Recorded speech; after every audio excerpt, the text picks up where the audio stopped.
All righty, let's continue to roll with resident performance as our next lesson.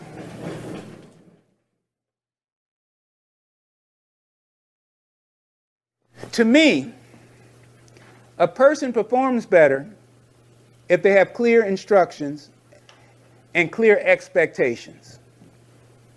My suggestion in terms of painting a picture, and what does a resident, 3-star resident, in fact, I should say 3 there, what does a 3-star resident look like? And I don't make this complicated, but I continue to emphasize with individuals that a 3-star resident, they're rewarded because they pay on time, they take care of their property, and they are good neighbors.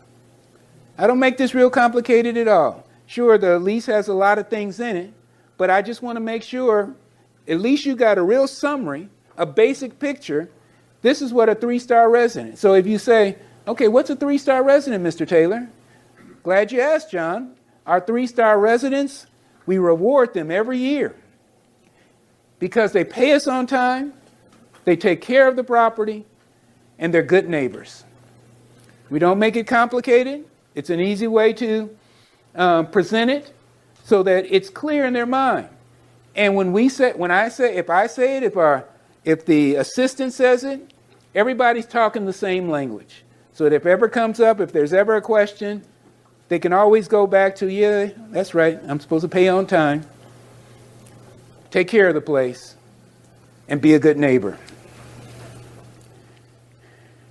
Proactive communication. To help do any kind of performance. Right now, I'm trying to give you a general guideline.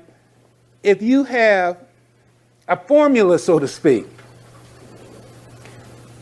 if any of your residents you find are not performing, the first step is to identify what it is that they're not performing, what it is that they're doing that they're not performing, as the lease indicates.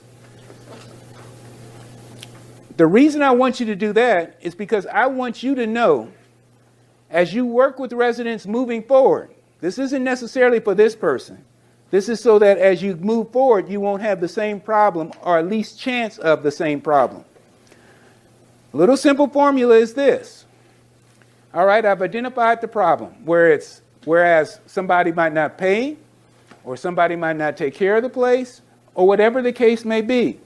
So since I've identified that as a problem, I try to do something at 3 critical points to increase the chances that they will perform better throughout the lease. Again, I'm being, what's that term with a P?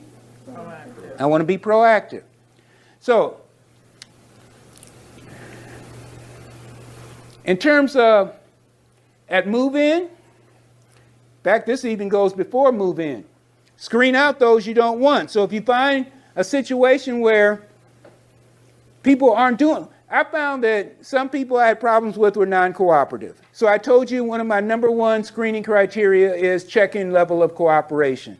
So I screen out people, I look for people who are not cooperative. To give you an example of what I mean by what you can do prior to move-in.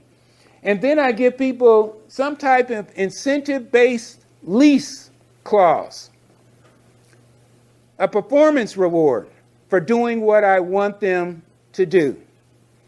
So an example of that might be,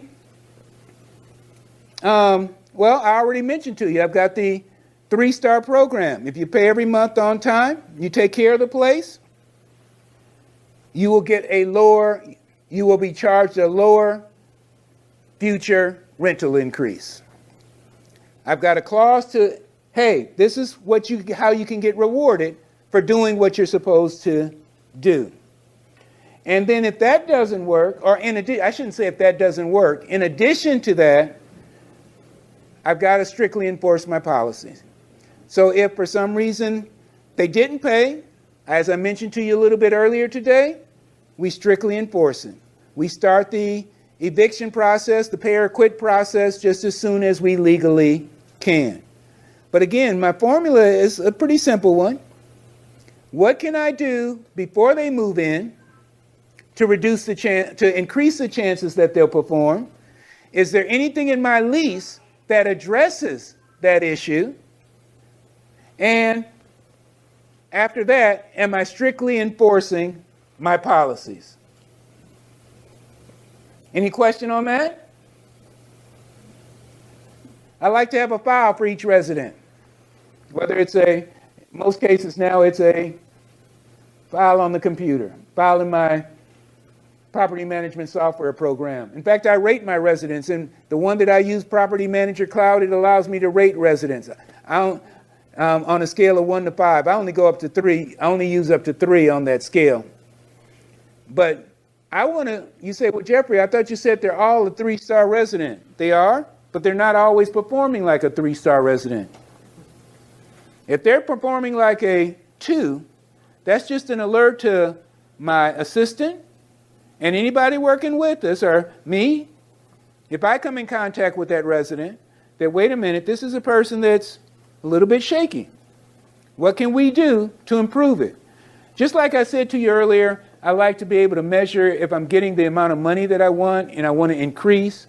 Well, same thing, I want to look at the residents. How many really 3-star residents do we have that's got the top 3 rating?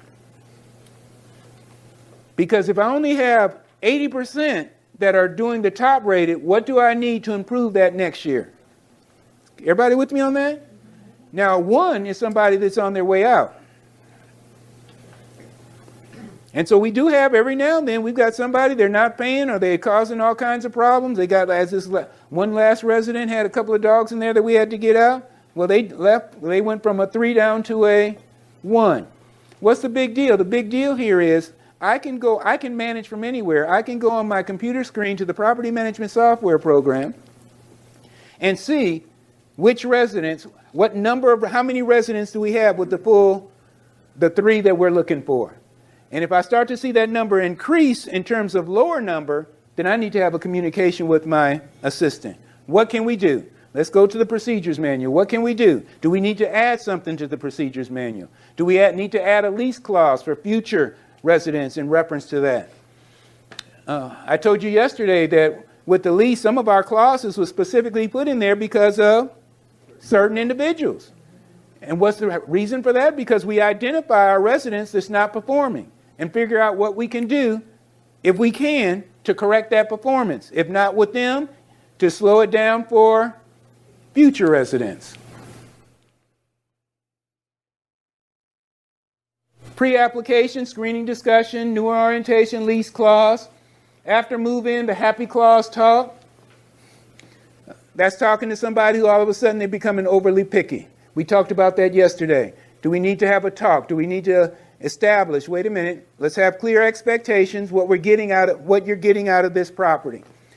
We want you to be satisfied. If you're not fully satisfied, that's an issue, and we don't want you in this property frustrated. Systematic courtesy checks to monitor immediate performance. You start to have your hand go up? Yes, I did. Like, you talking about having a file for each resident. Yeah. Do you use paper files? Do you use... In old days, I used paper files. Now we just do it on the computer. There's a section for each resident that includes notes. There's a section where if there's a maintenance issue, we can keep records of all maintenance issues that have come up with that particular resident. We've got that rating that I just referred to. So that's the file that I use. Nothing complicated. But before I used this software program, I literally had a file. Well, in essence, we still have a paper file because it includes the lease. It includes their application. It includes copies of any addendums. It includes any written correspondence that we sent to them and they sent to us. So we still have a paper file. Paper and electronic. Yes. Because I know yesterday you were talking about the lawsuit where you had communications where you have... I had the lawsuit and I had to communicate immediately. Yeah. So we actually ended up using both files because we had to have the paper file for any communication that we had done with the resident, any communication they had done with us. We had copies of it. But then, in addition to that, they wanted to know, okay, back on this date, 18 months ago, how many vacancies did you have? Well, then I had to go to the computer file for that resident and pull it up. Well, not just for that resident, I went to the computer file for, in general, just let them get a copy of, here's what it stood as of this date. Okay, so you force them to like email communications over text or anything? I forced what now? Your residents to use like email or some other? Yes, I want written communication. Yeah. I mean, unless it's an absolute emergency where they got to call because blood, what is the three things? Blood, fire. Blood, fire, or Flames, blood, and fire. No. Flames, blood, and blood. what's it what you're saying? Blood, water, fire. Blood, water, fire? Okay, all righty. So did that answer your question? Because we historically use text messaging, and I'm like, that's harder to keep records of, so I'm thinking forcing them towards the email. I don't know. Text messaging now is, you can keep records of text messages as well. Okay. All righty. I'm not a technical person. I'm not the first one to ask on how to do that. But every time I need something from a text, I can get it. Screenshot. Screenshot is one way. Okay. I guess you can forward it to email too. Yeah. Microsoft has a program where What's that you're saying? Microsoft has a program where you can do what? you can hook up your telephone to your computer. You can hook up your telephone to your computer, Just- download all the. Yeah. Wow. All the communications for the whole conversation, okay, great. All righty. There you go. Thank you for that. What's the name of it? It's just Microsoft. If you want to people, I said this earlier, if you want people to follow your program, make it as easy as possible for them to do so. Make it as easy as possible for them to do so. In other words, if you want somebody to give you a notice that they're moving, well, give them a sample copy of what a notice looks like. By the way, that helps you, because the sample notice will be worded in such a way as the way in which they're supposed to move out. That makes sense what I'm attempting to communicate. In other words, sample notice says, in 60 days or more, I will be moving. What is that saying to them? You give this notice 60 days out. Another example would be, make it easy for them to follow. Oh, I want them to do I want them to give me a referral of people to move into the property. Well, make it easy for them. Here's a sheet every so many months reminding them, this is what you get if you refer somebody to us, whether it's a cash bonus or if it's a property upgrade. But I'm trying to make it easier for them to do so. Here's how you contact. I'm reminding them. I don't want them to have to think. The less they're able to have to think, the better. That's why I'm not looking for the very savvy. That's right. Proactive communication. Why it's so important at the new resident orientation? Residents often don't reach your expectations because you're not clear of what a 3-star resident does, what they do. Future home buyer. I paint the picture of a future home buyer. Some people, I don't know if any of you are looking to sell one of your rentals. If you are, I let my residents know from day one of the questions on the application may be, are you looking to buy a home within the next 5 years? Because if you're looking to sell, you should be asking that question. Because if they say yes to that, hey, we've got a future home buyer program in place where every month that you pay us, we don't take money out of what you pay us. We'll give to you a $100 credit toward a future home purchase if you buy one of our homes or work with one of the realtors that are working with us. If they buy one of our homes, by the way, we don't talk about price at this point. We just talk about them getting a credit of $100. Now, just so you know, every month that they pay on time, this credit goes in, but 1 month they do not pay. Guess what happens to all the credit that's built up? Disappears. Bye-bye as you wave your hand. So what is that doing? That's giving them an incentive to do what? Pay on time. You say, well, Jeffrey, how much money can you give away? I say it's up to 3 years. And so what would that be? $3,600? Well, if they buy a house from me at market rate, and market rate's going to be market rate, not discounted because of them, do you think I'm going to still make a profit even if I give them $3,600 discount off of it? Sure I am. fact, it's a real good chance if I was using a realtor in the transaction, guess what? They'd be getting that money anyway. I'd much rather, though, during the time that the resident is with me, what I'm getting on-time payments, folks. To me, it's worth it. And if you work with a realtor, what do I ask the realtor to do? Rebate the same amount of money that they've got credit for. Is everybody with me on that? I don't know if any of you are a realtor yourself, but anyway, or you work with realtors, that idea has a lot of merit to it. It's not for everybody in terms of, because you might not be looking to sell any of your homes, but I say, one of the reasons why I say with the realtor that's working with us, that means it doesn't have to be my home that they buy. Most of you got that, yes. Your wording about how you give them credit as opposed to taking part of the rent towards the credit, is that a way of avoiding that they have any sort of an ownership? That's exactly the reason. She's asking, why am I saying that I'm giving them credit as opposed to taking money out of their rent payment? I don't want it in any way to be misconstrued that they have a equity position in the property. They have no equity position in the property, which sometimes you have to be careful with when you're doing like a lease option. Somebody says, well, is that a lease option? Not really, but it's going in that direction. But it's not giving them any equity position in the property. All right. Video training. Here's an idea. I don't know, any of you do this, where in which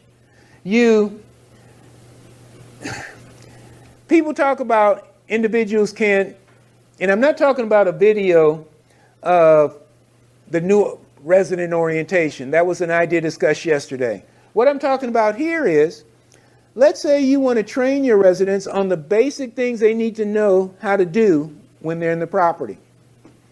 There's very good videos on Google of basic things that a resident can need to do. And I'm not talking about videos that I put together, videos that are out there of things that you do to keep your property in good upkeep. Or if the toilet gets stopped up, here's a video, et cetera, et cetera. What's the point? Maybe you offer a discount, one-time discount, if they look at a series of videos. And you provide what that series is. In fact, you download them you get the videos, and then you show it to them. Here's a series of what you can look at. I don't know if anybody does anything like that in terms of video training to train your residents. Anybody here? Again, I'm just giving you an idea of one idea. I haven't implemented that myself. A landlord shared that idea with me, and he says it's added a lot in terms of his residents doing what he wanted them to do because he showed them exactly, here's what you do. So, just an idea.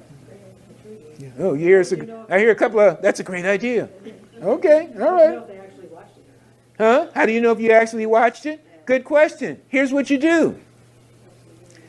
If you have a little bit of technology background, or somebody who does, at the end of the video, or at the middle of the video, you put in there something that they have to see. Here's your word to give, here's what you have to tell the property manager to get your discount.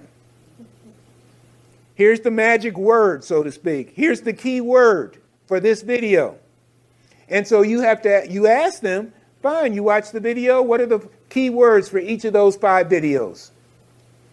So, yeah, you say, well, maybe they can fast forward till they get to the point. Yeah, but they don't know where it is, so they'd be... So anyway, I'm just giving you one way to respond to your skeptical concern. All right. Instead of focus on finding ideal, and here's what this is all about. So many rental property owners, here's the focus.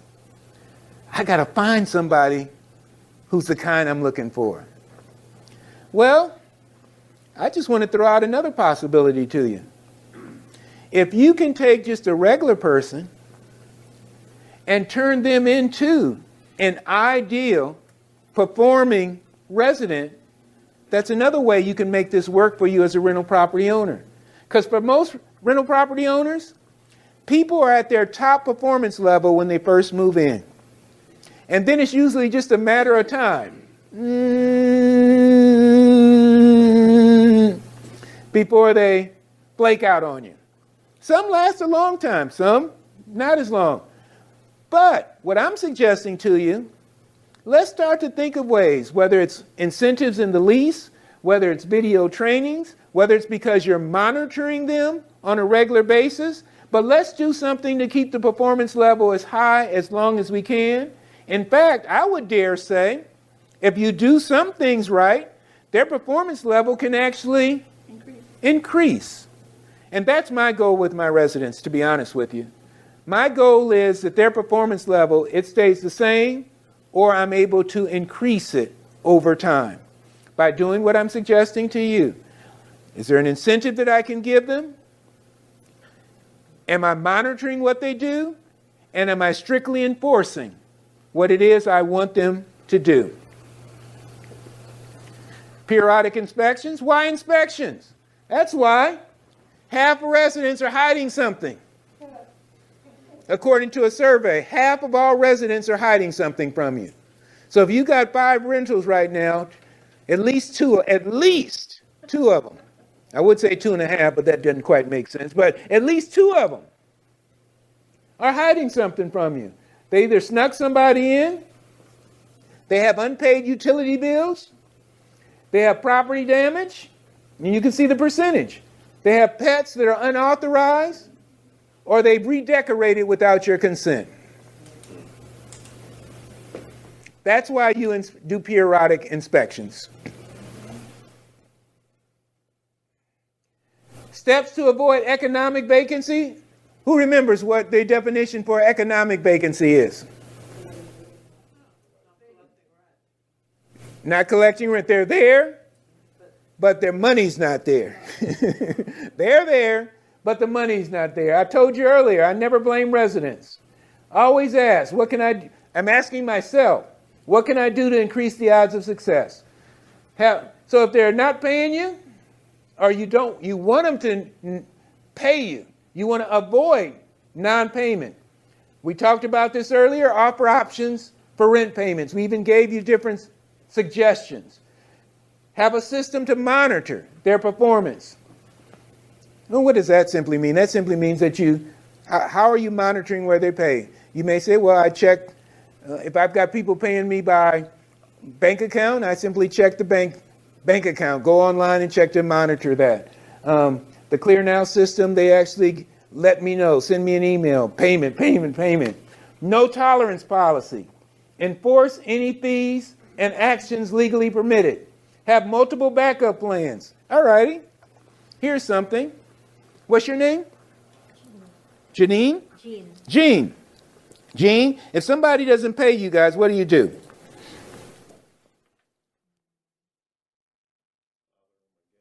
Bother them again and again. Is that your plan, Jeff? No, but we try to do it that way. We try to do it that way. Okay, so what does this tell me? This is a test question for everybody. Just based on that answer, not based on anything else, what level of landlord is Jeff? You don't understand the question? No, I understand. Oh. What are the choices? What are the choices? Level 1, 2, 3, 4, or 5? One is beginning? No, one's not necessarily beginning. One is hoping and praying. She says one is hoping and praying. That's not really the case either. In fact, quick review. A level 1 landlord is someone who just puts somebody in and then they hope and pray. They are not proactive in any other area. A level 2 landlord, they're a little bit proactive. They not only put somebody in, but they may know 1 or 2 things to do in the other management areas along with filling vacancy. They have a limited number of things they can do, but they do a little something. So, Jeff is either a 1 or a 2. Because he did say he would at least bother him for many times. So he's got one thing that he's doing. Not much, but he's doing something. A level 3 landlord is someone who has multiple strategies, backup plans in different areas of rental management. So under the area of performance, getting your money. So let's give some examples. One example might be, I contact the number listed on the application as an emergency contact. The emergency contact on the application, if you were to recall, emergency number, the definition is somebody who can assist if payment is not made. So there's actually a sample letter there to go to the emergency contact. On the bottom of your application should be a question that says, I give you permission to contact all residents, all references listed above for rental consideration and for collection purposes should they be deemed necessary. So that gives me a right to contact mom. That gives me a right to contact Uncle Joe. That gives me a right to contact Aunt whoever. So when they don't pay the rent, in addition to bugging them. I've done those too. I've called their All right, well, employment. But okay. That doesn't help sometimes. Now, he's making a good point, but please hear me. That might not work, but remember, this is just one of several things you should be doing because different things work for different people. He said he contacted the employer. Okay, that's one good strategy. Some employers may, especially the ones I work with, the influencers, they will actually lean heavily on the employee. But that's because we started off with that kind of a relationship, that kind of expectation, not just calling them because they were listed as the emergency contact. Everybody with me? So it's a sample letter there that goes to mom, not dad. You know, you need to help your son John. If not, he's coming back home to you. Okay? So that's just one thing. So we talked about contacting the employer. I'm sharing with you, if you've got a good relationship with the employer, that's a great suggestion. Secondly, contacting the emergency contact. A third thing that you can do is to give them a list of 10 agencies in the area that can help them pay rent. One of the things that helped me a whole lot during the 2020 pandemic, that's on now to 2021, and moving toward 2022, is I had already developed good relationships with agencies in my area that help residents pay their rent. So when they started giving the money out to different agencies in my area to work with, for those agencies to work with the residents, I already had made contact with 2 of them. So I was ahead of the game. But here's the point I'm saying to you.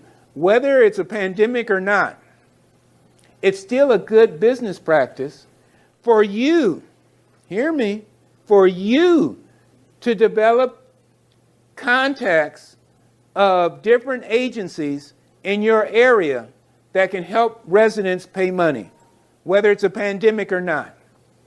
Because there will be people who have problems. And I'm talking about good people who've been with you for a couple of years where grandmother really did die the first time.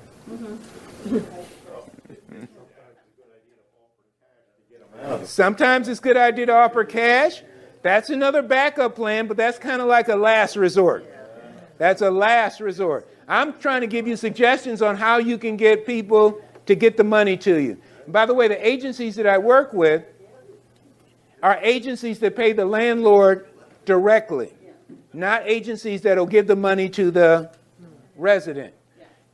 Now notice, usually by day 2, the second half of day 2, some of those that are in attendance at this training start catching themselves when they use the term tenant. I noticed that some of you are still very easily using the word tenant instead of resident. I'm going to just encourage you to consider, instead of using the word tenant, use the word resident. You say, what's the psychology behind that? I told you at the beginning of this training, I don't just share with you ideas. I try to share the psychology, so as you're doing things in the future, you can kind of think, okay, how would Jeffrey do this? What is his mindset? See, a tenant is somebody who is going to pay late sooner or later. A tenant is someone who is going to have property damage. A tenant is someone who doesn't plan on staying long term. I'm just telling you that's what the average tenant mindset is. A 3-star resident mindset is different.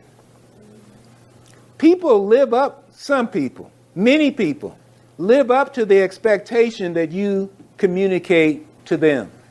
So I can't overemphasize. I'm not trying to be corny with this whole 3-star thing, but I'm trying to just share with you expectations that you communicate to people, even with the words you use, can make a difference in their performance level. So where were we at? Wait, before the question, did I finish the last thought we were on? I did? Okay, question. When would you apply a cosigner?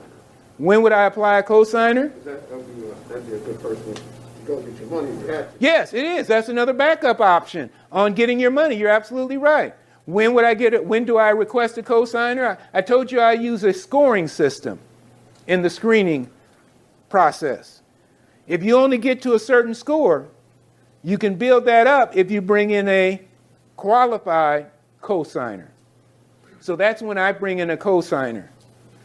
But the bottom line is, The bottom line is, you've got the whole thing involves getting the right tenant to begin with. it does. So, I mean, you spend a little more time getting the right tenant, spend a little more time buying the right property. All right, so Jeff is saying the whole thing is make sure you take the time to get the right resident.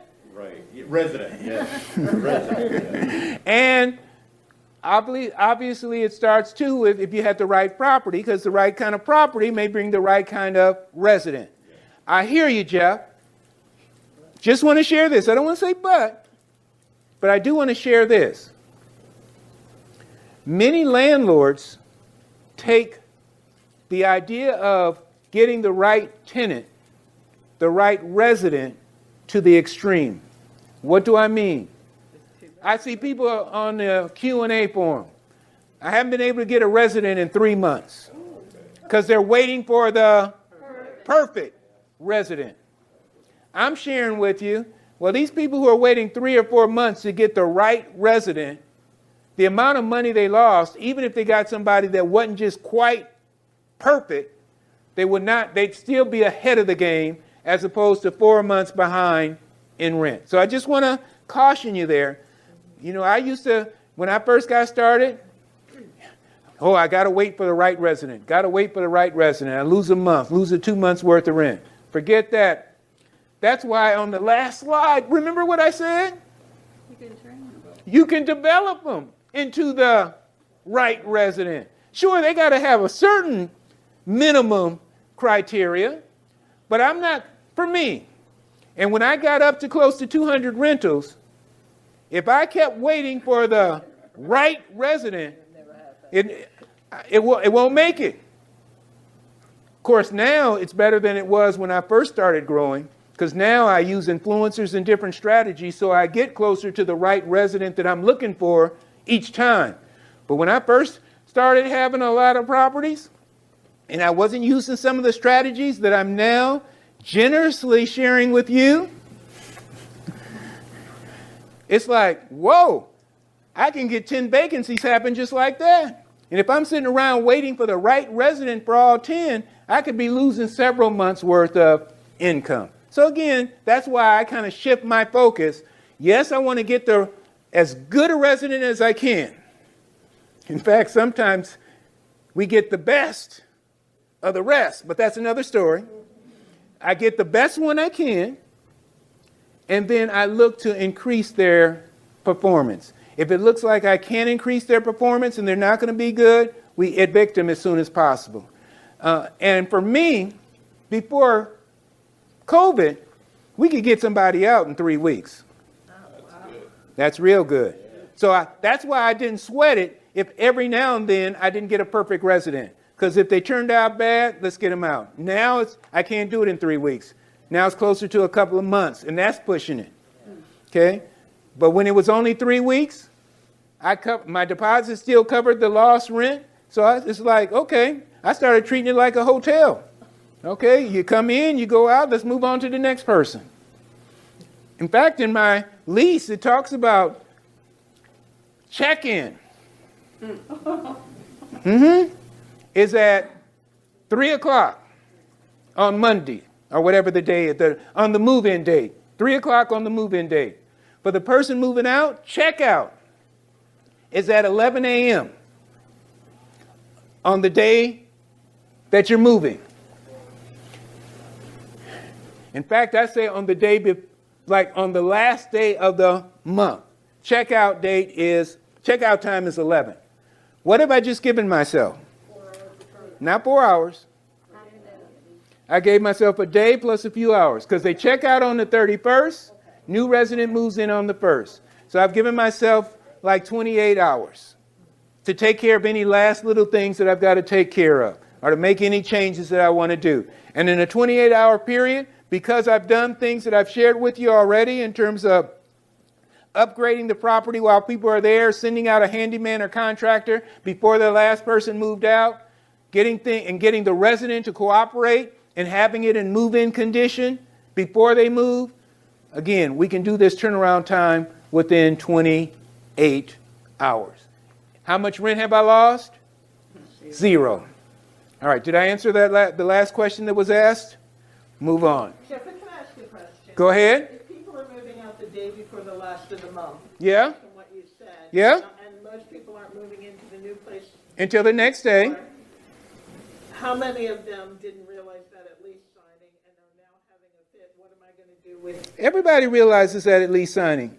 All of my leases talk about the last day as the last day of the month. And they store all their stuff for a day somewhere? What do you mean they store all this? They have to move it all out on the 29th. And No. What? If it's the 31st, they're out on the 31st. If it goes 31 days, they don't have to move out a day before the last day of the month. They move out on the last day of the month, and that's clear. All right, then how are you getting this day and a half in between turnaround? Oh, because the next person is not moving in until the 1st. Okay, but that's, So I got the whole half a day, or the whole. all right, that explains it. So moving in is easier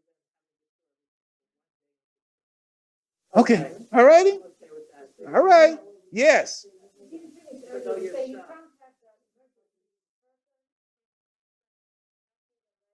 Contact the emergency person and ask them to pay the rent. What is that a question? No, I mean, that's Why? Because I contact them? No, they're not going to be angry at me. In fact, you can contact them at the time of application. Mrs. Smith, you're listed on the application of John Rogers. Do you know him? Yes, I know him. Okay, he listed you as an emergency contact, and I just wanted to verify that you would serve as an emergency contact. It also mentions that if he needs financial assistance, you may be able to help him. Is that true or not? So if they're going to get angry, when are they going to get angry? Right then. And, yeah, so if they're getting real angry and this person is not a true emergency contact, I go back to the first person. No, that's. my resident will call me and yell at me. Why did you tell them? Yep, but again, clear communication up front. I'm letting them know up front. Name of emergency contact means that we'll contact individuals to assist if you aren't able to pay. So I don't hide any of that. I can hear how you are saying they might get angry, but a lot of this anger is not present if you have clear communication with everybody that's coming in. And I do. Now, yes, there will still be somebody, but what I'm suggesting will reduce the number of people that get. In fact, I can't think of anybody who's gotten angry with my assistant or myself in the last several years because we contact them for an emergency number. Worst thing that happens now is, I'm sorry, I can't help that person. And I can't hold them to what that statement, but nobody, to be honest with you, we don't get anybody angry.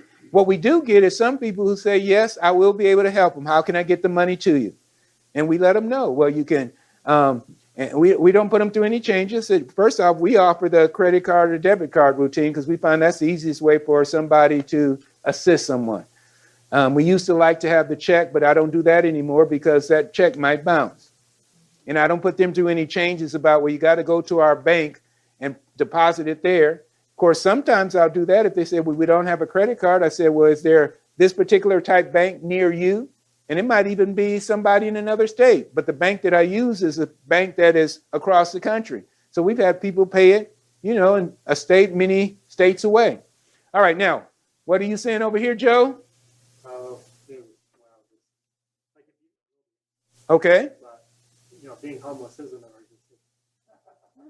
emergency. Wait a minute, I'm missing it. Well, You said, there's certain laws. You said they're your emergency contact. Well, right? Being homeless is considered an emergency. Your emergency contact. Oh, so you're saying that's what you would say to the person? No, I'm not that heartless. Oh, okay.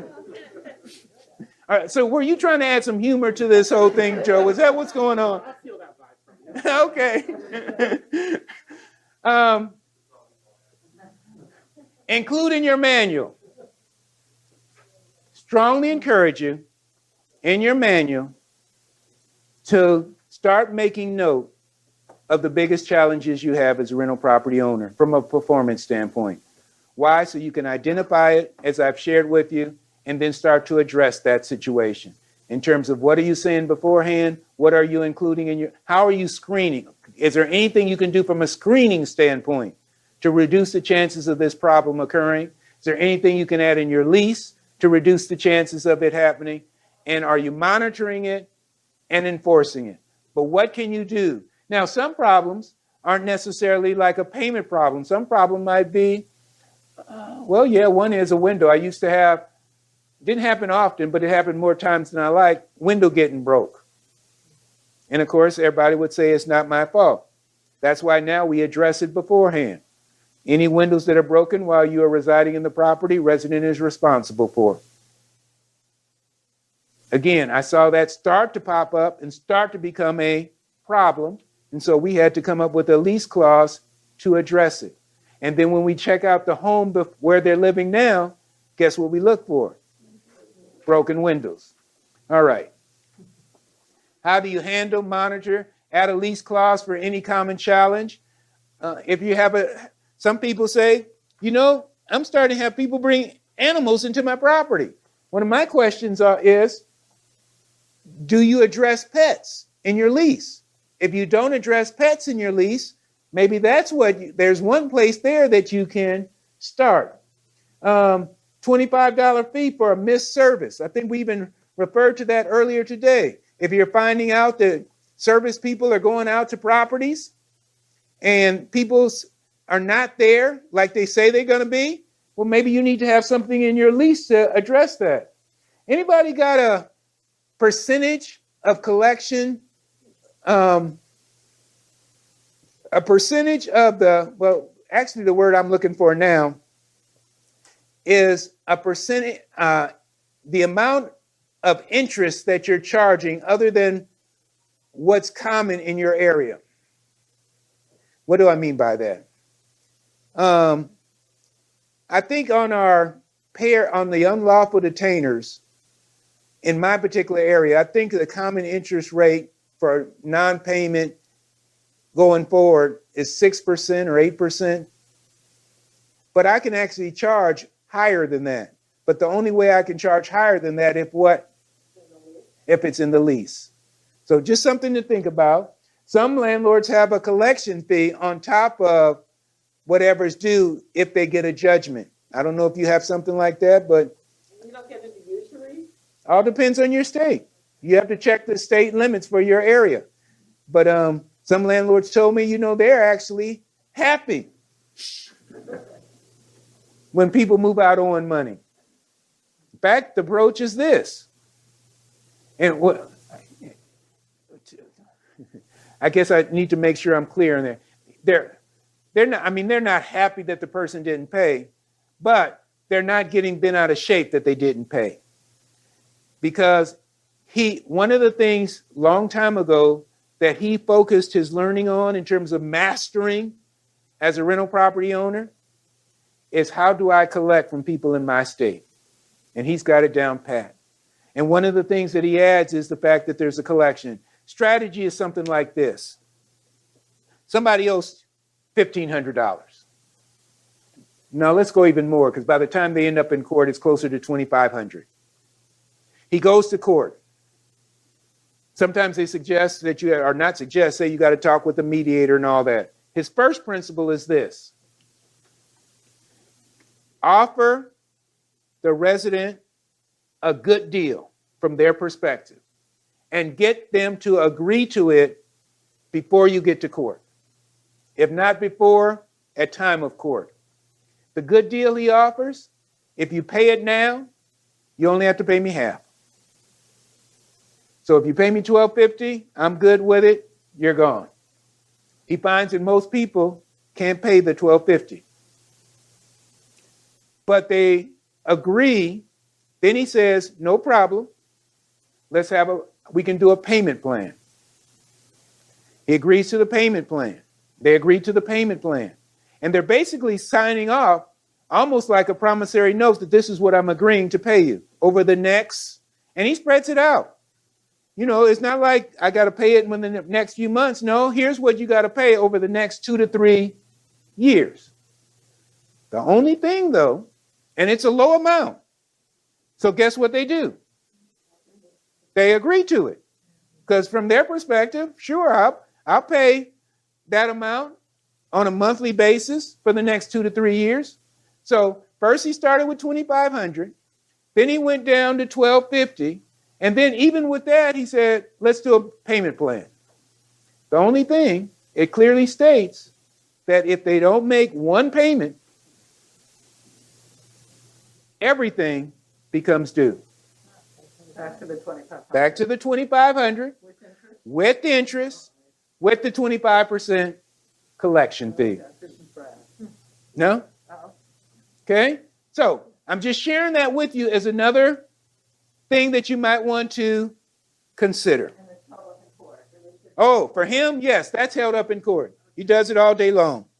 The court is happy that but remember, part of his secret, they signed off and they agreed to it. They go before the judge. The judge says, okay, are you happy with this, Mrs. Resident? Yes. Oh, thank you. Every now and then I get her to say it's a good one. Bigger principle, just in case you know that idea, you liked it up to a certain point. Here's the bigger principle. Anytime you have somebody owing you money, I would strongly encourage you to see if you can come to some kind of meeting of the mind, some kind of agreement, whether it's you're adding in interest, whether you're adding in a collection fee, but come to some type of agreement before you go to court. And as we move forward, this point is going to become more and more important because I believe that more and more judges are going to start ruling in favor of the resident. But if you have an agreement with the resident that they are agreeable to, and you go before the judge and you say, Judge, we already have an agreement. And the judge asks the person, do you? And you've taken it out of the judge's hands. So you're not going to get hit with something from a surprise point of view. Is everybody catching what I'm sharing here? This is very important. Even if it's a problem about resident says that, I don't know, something stopped working and you're responsible for it. One of the things I say to my assistants, let's see if we can come up with a meeting of the minds agreement before we go to court, because we never know what the judge might say. Now, you might be in an area where your judge is very landlord friendly and they're doing always in your favor. I applaud you. Keep doing that. But if that starts to change even in your area, I'm strongly encouraging you, stop going to court and be surprised or shocked of what happens. Instead, see if you can come to a meeting of a mind beforehand. That's good advice, folks. Word to the wise. Include it in your manual any updated state laws. And you should be reviewing your state laws at least once a year. As we shared yesterday, in the times that we're in, you might want to check them once a month right now. But have an actual copy of the state laws in your manual that you can review. In preparation for any possible illegal activity, include any expedited remedies for your state. I say this because I learned this lesson the hard way, for lack of other terms. I had a property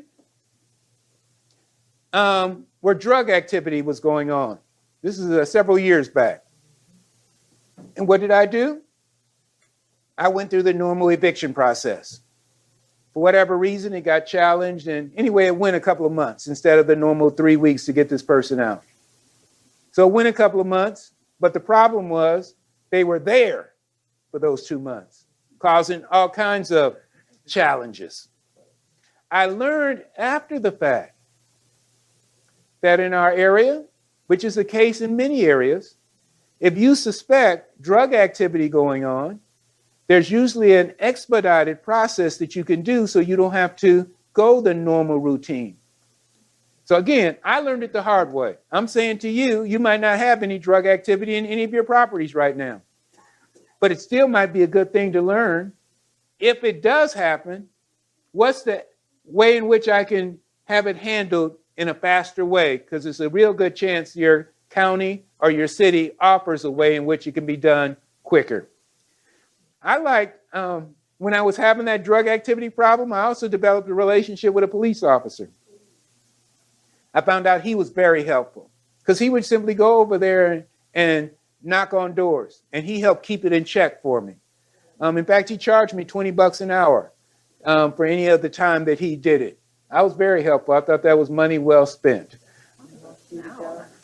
And he was just getting a little bit of side money on the side after hours. Yep.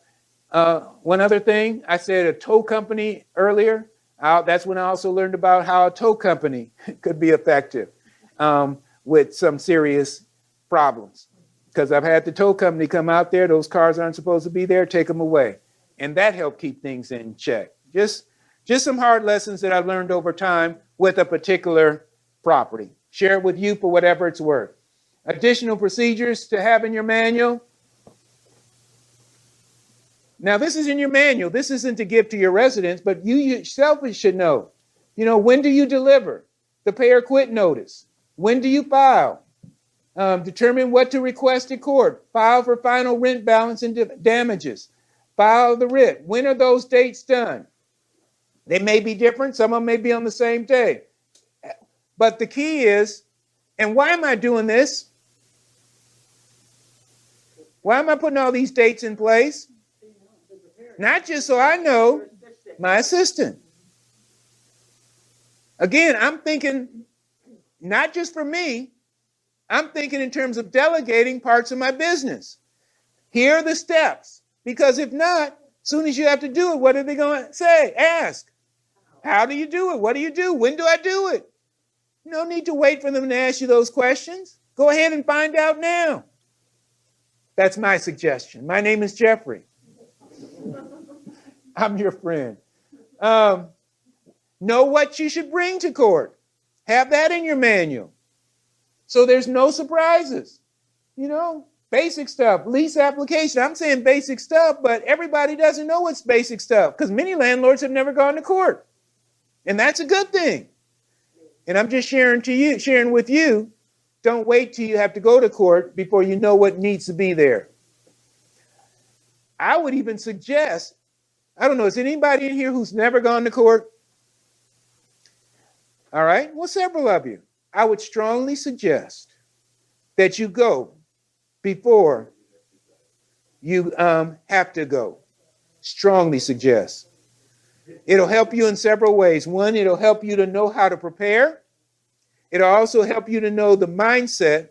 And you might not get the same judge when you go, but you may get a sense of, okay, something that you thought was pretty obvious or something that should be done, you might be surprised with how a judge is handling the landlord and the resident that's there.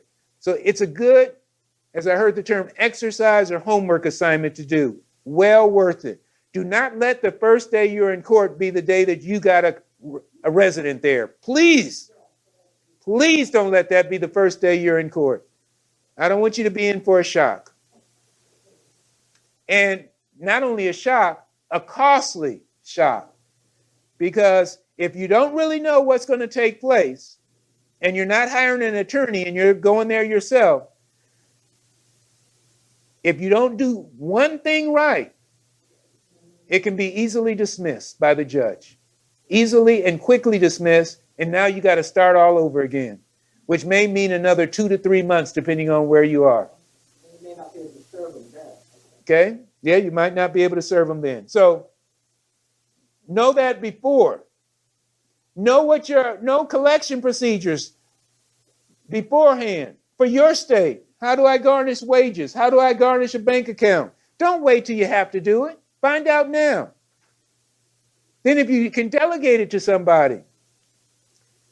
One of the things that I did was I simply found somebody, a property manager in my area that specialized in collections. In fact, she reached out to me. She said, would you like me to collect on some of the money you owe? I said, sure. Didn't have anything to lose. She wanted, what did she want? 25 or 33%? You say, whoa, 25, 33%. Well, I had some money that was owed that was just sitting there. I hadn't gotten any money from it.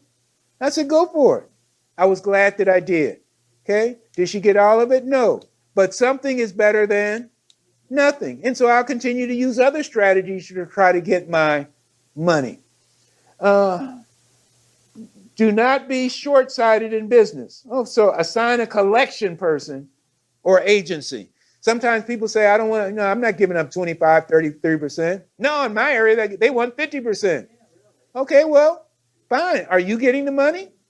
If you're not, 50% of something is better than 50% of nothing. Have any of you used a collection agency? Anybody in here? Not one person. Well, one person, okay. Did you get some money through them, from them? Once in a while, okay. Okay. His comment is, once the money is reported, sometimes they pay that way. That's why I suggested using that. Okay. Early move-out fee is what was charged, but they didn't pay it, and so you turned it over. Oh, you turned it over to collections, and the collection person put it on their credit. And what I suggested to you was you don't even need a collection person to put it on their credit. You can use the service that I suggested to you, the reporttenantsdebt.com, and get it put on their credit. Have any of you used one of the other methods, garnishment of bank account or garnishment of wages? All the time? All righty. And so you've been able to get some money that way. What's been? Almost 100% of the time. What's your favorite way? Getting the wages or getting the bank account? Or both? The wages. The wages. Yeah. Okay. All righty. So you learned in your state now. Share with people, is it a complicated process? It's one page. Get a copy of their driver's license, get a copy of their pay stub, and get their social security number. And that's all you need. That's all you need. Okay. Until they quit their job, it's the only problem. Well, and I just have Wow. So that's part of your criteria, that you've had the same. quality jobs that you're not going to be able to replace easily. Okay, I hope you guys caught that. She's saying, as her, everything's not that easy, but the whole goal of this is let you hear different options, what people are doing. And you said, so part of your criteria, if I heard you, is somebody who's had the same job for at least 10 years. And I also get them served while they're still on my property.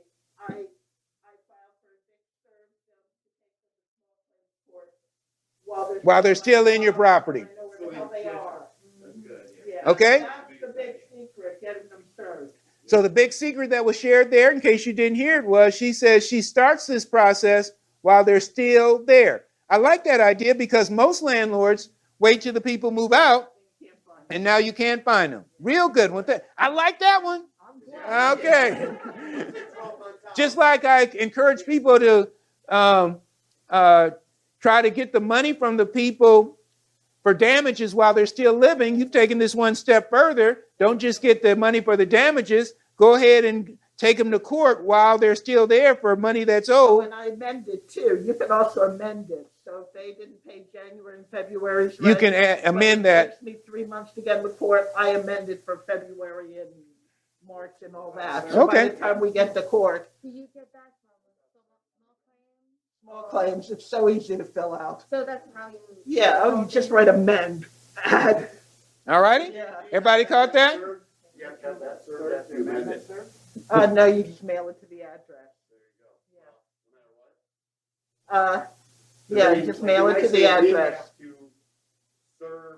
And this is my state, my state. Now, I have to get them initially served, and there's an address for served, which is my address. And then after that, I amend and I do a service thing where I certify, send it. All right. Thank you, Ms. Laura. I'll stop. Okay. I'll let you continue there for a little bit, though, because what you're sharing is good information, and people may be sitting in here thinking that taking somebody to court, small claims court, and getting their garnishment was thinking it was. I can see them saying, nope, you can't do the money judgment Right. prior to them moving out or something. That's what I'm afraid of. All righty, moving on. I got a different philosophy. You got a different philosophy. Hold on to that thought, Joe. Hold on to that thought. Well, go ahead. What is it? Is it a good one, Joe? Well, it's just something to think about. Okay. Do you want to be rich or do you want to be right? When you're having a So you're saying when you're what? having a dispute with the tenant, That's why I want to. and I would always choose rich over right. Okay, so you'd rather be rich than right? But what is No. that translation? Oh. Rich over right, meaning I know I'm right, but for me to fight with this tenant, It doesn't cost me I'm more not money. talking about garnishing for lost rent. Okay. I'm talking about something else, where Okay. they feel wrong or whatever. Okay, so maybe you get into a dispute with them. It's not really not so much a money issue. It's just a philosophy. they. where you want to be rich or do you want to be right? I got you. So the comment that is being made at this time is if you're getting in a dispute with the resident over a situation, you might want to ask yourself, as was being suggested here, a philosophy of, do you want to be rich or do you want to be right? Because some landlords do take it to the extreme. They're kind of, it's like, no, you can't do that. I'm going to make sure that I prove that you're wrong, blah, blah, blah. I'll pay them to leave. And they'll put them through a whole bunch of hassle. I'll pay them to leave. And cash for keys. Okay, so you like cash for keys. I've never had to do it, but get a rent, get someone that's going to pay fighting with them unpaid for Okay, 2 months. so you would like you would use cash for keys. Nervous if I had I do. done some of these actions and then knew that they were still in my property for the next 3 months. So that's why you brought it up. Okay, because you're kind of concerned that they may do something negative while they're in the property. Okay, now I kind of get the essence of why you spoke up. Okay, fair enough, and interesting viewpoints. Those listening, you hear the comments, you decide. Let's move on. But I still like that idea a lot about going after taking them to court. I like that. Unauthorized. How do you handle common challenges? Now, I'm not asking you how do you handle them. The whole purpose of this is these are often common challenges that landlords have.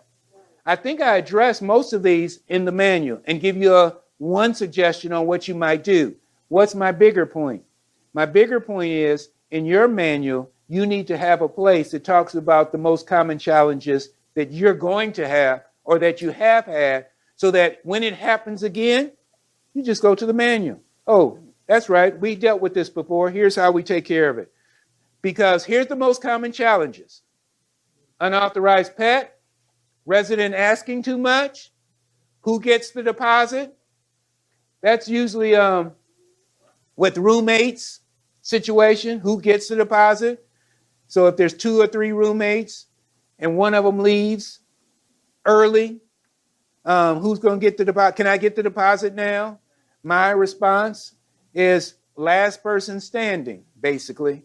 That's when the deposit is given out. We don't give out any deposit until everybody is out of the property. Now, if you want to work a deal with one of the persons that's in here now to give you some money to cover your portion and you're leaving, that's between you and them. but we don't give out the deposit until the last person leaves. Possible illegal activity, what are you going to do? Getting rid of a resident without eviction? Again, negative reviews on social media. You might not have had that happen before, but it's a good chance if you're in this business for a while, sooner or later a negative review is going to show up. Landlord feeling guilty, how do you stay motivated? One of the things in the manual is a letter, not a letter, it's more like a thing you can post for yourself. Where is it? To remind yourself not to feel guilty. If you have to, 235, 10 reasons why you should not feel guilty about evictions. You know why I put that in there? So I won't feel guilty. I'm serious. When I first started as a landlord, I consider myself a nice guy. And then I had to start evicting people. And there's some stories that can be very sad. And so I had to say to, wait a minute. I'm a nice guy, but at the same time, I also have a family that I've got to provide for. And so those statements on there are statements I say to myself so that I don't start to get some kind of complex because I'm evicting somebody. Going back to my friend Nick Kuhn, I mentioned as a mentor, he says, you want to be to the point where you can kick somebody out, an older person out on Christmas Eve and not feel. I've done it. You say that's what? Yeah. Okay. Any other challenges? In fact, let me get some feedback in case I need to add to the manual some other challenges that I need to be on the lookout for or other people might have. Somebody tell me, have you had a challenge, not just a unique challenge that you only had one time? I'm looking for a challenge that has happened more than once. More than once. Okay. So lawn care has been a challenge. I understand. In fact, one of my immediate responses to that is that if that becomes too much of a problem, I would add to the rent and just start making it part of I'd develop a relationship with somebody who can handle the lawn care, and I would go ahead and make that part of the custom home package. So is that a new lease then? Because now you've changed the rent? Oh yeah, you can't do that right in the middle of the lease if you're changing the rent. But on their anniversary day, as the addendum that you're going to use in terms of changes, we're going to just go ahead and make that part of the new custom home package that we're making available to you. In fact, you started off by saying, good news. That's part of my lease now. But it's a part of your lease that's supposed to take care of the lines, then they're not following the lease. They're not. And so one option is to monitor, enforce it, and start eviction. But I'm just trying to give you a positive way of handling it. If it's popping up more than once, don't even worry about it. Just have somebody else handle it, and they end up paying for it anyway. Again, I'm just giving you an alternative way to look at it. Obviously, you want to enforce it if you can. Would I do a deposit reduction? I don't start taking money out of the deposit until they actually are out. If I'm going to send somebody over, I'm going to charge them immediately. Then send them an invoice for that charge. My lease has a clause about that. It says anything that you're if you don't do it, I'm going to do it. Yep. You're going to be charged for it. Yep. And then you've got the application of payment, so it's coming out of, and that works, charge them one time and it's done. All right. So that's one. You can do it this way by enforcing it, or you can do the other way. Well, in the meantime, you should do it right now since the anniversary date is going to be in whenever. But yes, do it and charge them. Hold on to that thought. Next, unless you got another common challenge. I'm looking for another common challenge. By the way, has anybody else had that problem? That lawn care is a common challenge, by the way. Yep, And if it doesn't get taken care of, then we get a bill from the city. yep, And then it goes to the tenant. yep. Oh, you mean you actually wait to get the bill from the city? I just go ahead and. We don't know, no, we don't always know if City they've don't tell you. yeah. Ah, okay. People post to the tenant's door, but not tell the landlord. Understand. And then all of a sudden we get a They'll bill. send it to you after they Yeah. I'm shocked they don't No, send they it to send them. it to us after they've actually had to do it. 'Cause we're the and they didn't pay it. Okay. All right. Moving on. Lawn care was one suggestion. Anybody else? And keep the focus toward the front, everybody. Oh, whoa, whoa, whoa, whoa, whoa. Keep the front focus toward the front, please. Yes. I'm just curious about your technique for dealing with the first one, which I've had problems with people and pets moving in. Okay. Like when they're arguing, like, oh, that pile in the front yard is from the neighbor's walking the dog. You know, you give them 24 hours to notice or whenever you're courtesy. It doesn't matter whether it's And they send the dog. the comment is the dog pooped on the yard and the person says that's the neighbor's dog. Or just any way to prove it, you know, that. Doesn't matter. If the poop is on our property, your property, then you're going to be, if we have to deal with it, residents going to be Well, charged. that's just one example, but I mean, when they're trying to hide because they know you're coming. Okay. Sent the dog off to the brother's house for the day and, you know, just how can you prove you have a strong suspicion that they're extra people, extra pets? All right. So her question is, how can you prove they're extra people?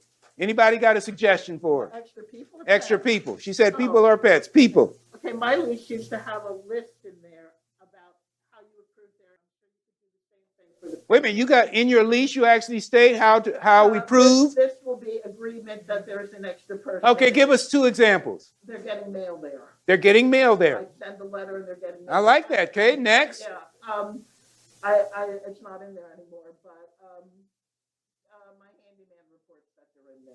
Okay. They're there, you know. All right. So a third person reported that they're So there. if I send a letter to Joan Smith at the address and it doesn't get returned, not present. All right. Okay. Thank you, Laura. I like what she said in terms of in the lease, she defines how we determine if somebody is a resident versus a guest. That takes it a step further from what I had in my lease that I suggested to you how to define a resident versus a guest. But your question was more along, okay, well, how do you prove that somebody is actually there if you haven't seen them? So I like how you have defined in your lease, this is how it would be determined. Now it can easily be verified or not. If you don't get mail back, all right. So I like that. Moving on. Report Dennis debt, we already talked about. Performance highlights. Page. See if there's anything in terms of forms that I want to make sure you bring to a procedure. Sometimes people say, well, how do you get people to pay you at the bank? My rent payment procedure for paying at the bank is on 224. Return check notice. Well, I no longer accept checks, so that's no longer utilized by myself. But if you accept checks and a check bounces, there's a sample letter to send to them. Any of you still, I heard somebody say yesterday, you still collect checks. And what's the bounce check fee, though? Because if you collect checks, 35? Yeah, does your state have a limit? Because 35 to me is low. That's what my bank says. Okay, all righty. The reason I say it's low is because in ours, it's at $50 is in ours, but before I realized that it was a limit of $50, I used to have in there 10%, which in most states is not a problem. Okay, alternative payday rent payment plan with smaller payments. Okay, that's just another way of selling them on the idea of a payday plan. Financial assistance available. So I've done the research. And I found 10 agencies that will be able to help my resident. So when it looks like they're not able to pay me, here's the letter that I send out saying, here are agencies in my area. We're talking page 240 or 229. Here are the agencies that may be of help to you. That notice of strict enforcement on page 228. This is what I meant when I said a little bit earlier, you've been collecting rent late all of a sudden, and now you want to start enforcing it more strictly. You need to give them notice that you're changing how you are enforcing that policy. That's what that letter is all about. There's an example of a letter to emergency contact to the parents on page 230. Let's see if there's anything else. An example of a promissory note, the 10 reasons why you shouldn't feel guilty. I'm just mentioning some of these because some of you who are listening to this or watching, you actually haven't taken time to look through your manual, and I'm letting you know there are some good things in your manual you need to look at that will help you in different situations. Excessive utility usage. Even though, on some of my properties, I do my best to try to get the utilities in their name, but on a couple of the multi-units, we haven't had it changed over yet. I still figure out how much the average utility should be.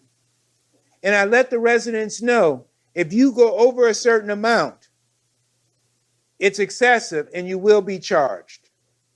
That's what that letter is all about. Garbage violation notice, leakage letter, noise violation, automobile violation, pet violation, lockout assistance receipt. Now on page 248, what does that mean? That means if somebody gets locked out of my property, I don't just run over there and do it. There's a charge. There's a certain charge if it's done during business hours, and there's an additional charge after hours. But I share with you a secret. After I started using what I call a dummy lock, in other words, I use a deadbolt with the cylinder from Landlord locks, but the entry doorknob, no key there. No key there. When I first started, I didn't think about that. I had a key there and the one that you turn, when you leave in the house, you turn in it.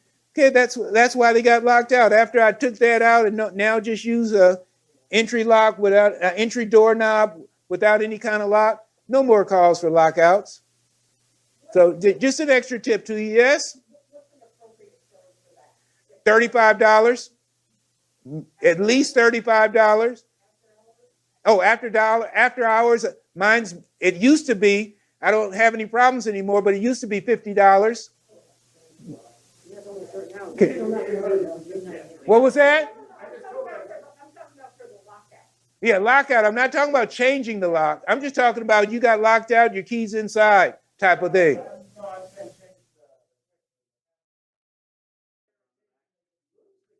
Yeah, there is. Well, then we got to change the whole lock.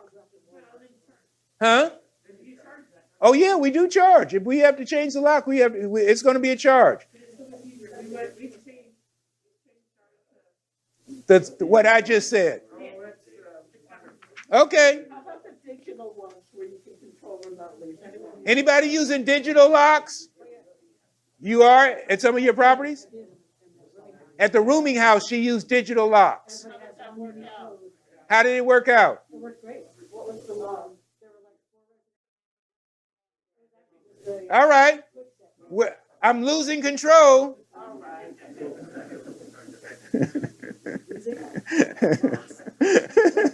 I'm losing control back in the back. Thank you so much. Move out and reminder bonus. Page 264 or 254. That's saying that I'm going to give you a bonus. You get a bonus when you move out if you do certain things and we get a new resident. That's all talking about that particular issue.